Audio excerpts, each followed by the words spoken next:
visokog stepena urbanizacije koje osjećamo svaki dan kao mladi ljudi koji žive u gradovima, odlučila sam da sa grupom svojih kolega pokrenem kompaniju koja će baš ovaj problem da rešava. Samim tim želeli smo da mlade ljude ponovo povežemo sa prirodom, a da kao pomoć za to iskoristimo tehnologiju. Tako da smo kreirali pametne baštice za urbane domove koje za vas gaje začine i mini povrće tokom cijele godine, a vi ih kontrolišete putem mobilnog telefona.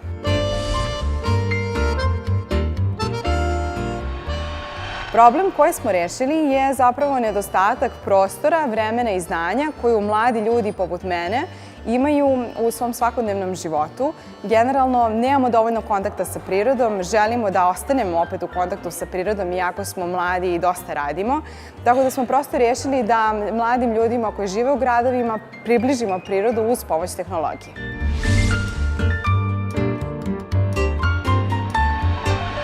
Rešili smo da iskoristimo, da kažemo, softverske i hardverske tehnologije koje će vama kao našem korisniku omogućiti da živite zdravije, a da opet budete u kontaktu sa tehnologijom i prirodom.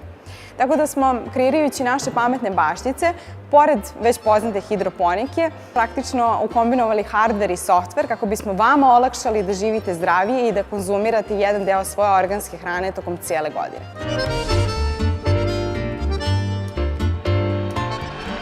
Primetili smo da postoji ogroman trend u, kako bih rekla, smart indoor gardeningu, pogotovo u Evropi, u velikim metropolama koje su možda još gušće naseljenije od Beograda. Tako da smo primetili da postoji veliki potencijal tržišta, dosta smo to istražili, ali takođe primetili smo da postoji već nekoliko vrlo velikih kompetitora koji rade vrlo slične stvari poput nas. I prosto smo odlučili da je tada moment baš taj kada trebamo da izađemo na tržište. Da kažemo, za samo nekoliko meseci dobili smo preko 500 rezervacija iz čitave Evrope vezano za Urbigo pametnu bašticu, što nam je opet bio pokazatelj da se krećemo u pravom smislu, a počeli smo da prodajemo i naše prve prototipe već u septembru.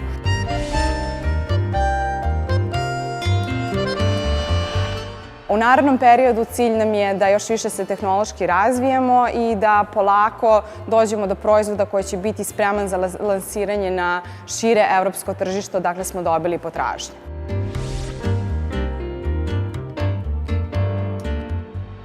Potencijal za naš proizvod pronašli smo u tržištu Zapadne Evrope, prvenstveno najviše interesovanja, a bez ulaganja u marketing, dobili smo iz Nemačke, UK-a, prvenstveno iz Londona, koji pogotovo sada ima jako velikih problema sa zagađenjem vazduha, te ljudi pribegavaju gajenju biljaka i, da kažemo, osvežavanju svog doma na ovaj način. Pored toga, naravno, dosta rezervacija je došlo iz naše Srbije, tako da nam je drago da su i mnogi mladi ljudi ovde prepoznali potencijal našeg projekta.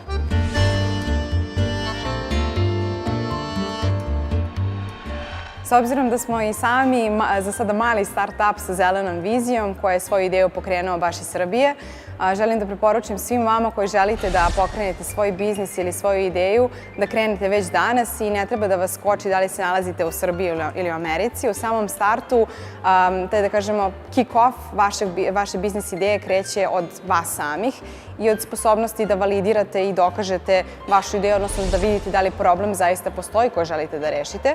Sa druge strane, u proteklih par godina, zahvaljujući različitim inicijativama, kako privatnim, tako i državnim, inovacioni sistem u našoj zemlji se mnogo više razvio, tako da ukoliko počinjete sa vašom idejom, apsolutno je okej i super da krenete upravo iz naše zemlje, a da kasnije svoj biznis širite na celu Evropu ili svet ukoliko zaista rešavate pravi problem i imate dobru biznis strategiju.